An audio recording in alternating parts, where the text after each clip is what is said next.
தைப்பூச விழாவை ஒட்டி அரோகரா பக்தி முழக்கத்துடன் திருத்தணி முருகன் கோவிலில் பக்தர்கள் குவிந்தனர். இது குறித்து கூடுதல் விவரங்களோடு இணைகிறார் நம்முடைய செய்தியாளர் செந்தில். செந்தில், வணக்கம். விவரங்களை வழங்கலாம்.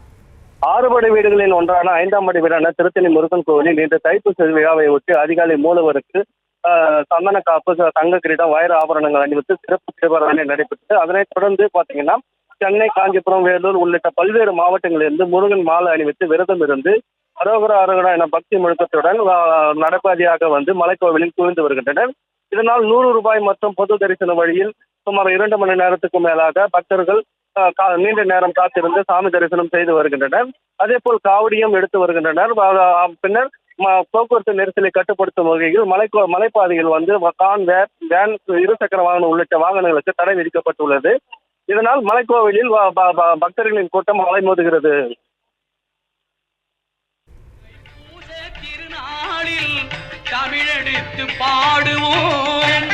விவரங்களை வழங்கியமைக்கு நன்றி செந்தில்.